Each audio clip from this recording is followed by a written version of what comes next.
Assalamualaikum warahmatullahi wabarakatuh. Perkenalkan nama saya Syahra Sabilillah dengan NIM 2448201100. Di sini saya akan menjelaskan tentang autoimmune disease. Yang pertama ada definisi autoimun. Autoimun adalah serangan sistem imun yang menyerang pada sel-sel tubuh. Selanjutnya di sini ada jenis-jenis autoimun. Yang pertama ada diabetes mellitus tipe 1. Merupakan sistem imun yang menyerang sel beta pankreas sehingga produksi insulin terganggu. Kedua, ada multiple sclerosis atau sistem saraf merupakan sistem imun yang merusak selubung mielin pada saraf menyebabkan gangguan saraf.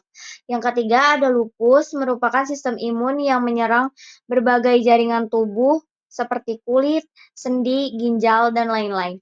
Dan yang keempat ada reumatoid atau persendian, merupakan sistem imun yang menyerang jaringan sendi, menimbulkan nyeri, bengkak, dan kerusakan sendi.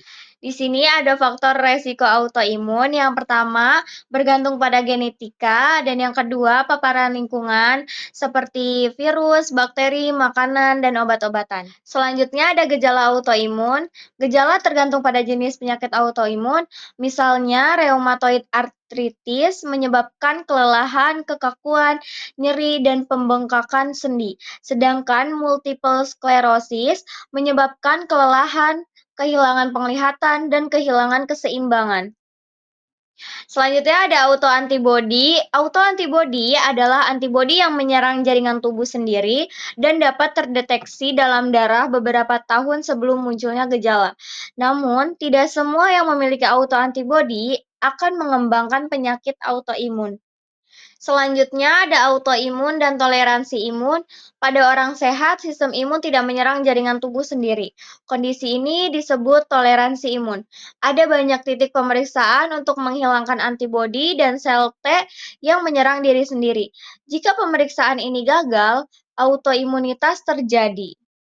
Di sini terdapat peran antibodi.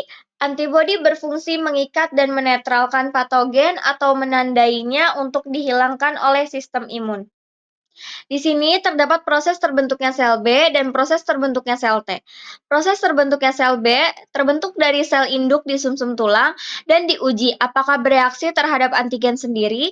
Jika bereaksi, sel B tersebut mati. Jika tidak, sel B akan matang dan berpindah ke limpa, lalu ke kelenjar getah bening untuk menunggu infeksi. Proses terbentuknya sel T berasal dari sel induk di sumsum tulang dan kemudian bermigrasi ke timus untuk matang. Di timus, sel T yang bereaksi pada antigen sendiri akan mati. Namun, beberapa tetap keluar dari timus dan tanpa inflamasi jaringan. Sel T ini juga akan mati. Selanjutnya di sini ada aktivasi sel B dan sel T. Sel B dan sel T autoreaktif dapat aktif karena berbagai mekanisme termasuk mimikri, molekuler, aktivasi bystander, dan penyebaran epitop. Selanjutnya ada mimikri molekuler. Mimikri molekuler terjadi ketika peptida virus atau bakteri mirip dengan peptida diri sendiri, sehingga dapat mengaktifkan sel B dan sel T untuk menyerang baik virus maupun sel tubuh normal. Selanjutnya ada aktivasi bystander. Aktivasi ini terjadi ketika sel dendritik yang teraktivasi oleh infeksi juga mengambil antigen sendiri dan mengaktifkan sel B dan sel T autoreaktif sehingga menyebabkan autoimunitas. Di sini terdapat penyebaran epitop. Ini adalah proses di mana autoantibodi yang awalnya menyerang satu bagian protein, kemudian mulai menyerang bagian lain dari protein yang sama atau kompleksnya, sehingga meningkatkan inflamasi dan perkembangan penyakit. Selanjutnya, persistensi virus.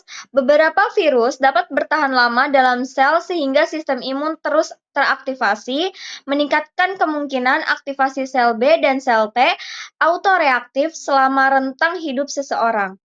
Di sini terdapat gejala yang bergantung pada target antigen. Gejala penyakit autoimun bergantung pada target antigen, misalnya target yang hanya di satu organ menyebabkan kerusakan terbatas di organ tersebut, seperti pankreas pada diabetes tipe 1. Jika target ada di banyak organ, seperti pada lupus, maka kerusakan dapat menyebar luas. Di sini terdapat terapi autoimun, belum ada obat yang menyembuhkan penyakit autoimun. Terapi fokus pada pengurangan gejala dan inflamasi menggunakan imunosupresan, steroid, dan NSAID. Penelitian ini lebih lanjut diperlukan untuk terapi yang lebih spesifik. Cukup sekian penjelasan autoimun dari saya. Kurang lebihnya saya mohon maaf. Wabillahi taufiq wal hidayah. Wassalamualaikum warahmatullahi wabarakatuh.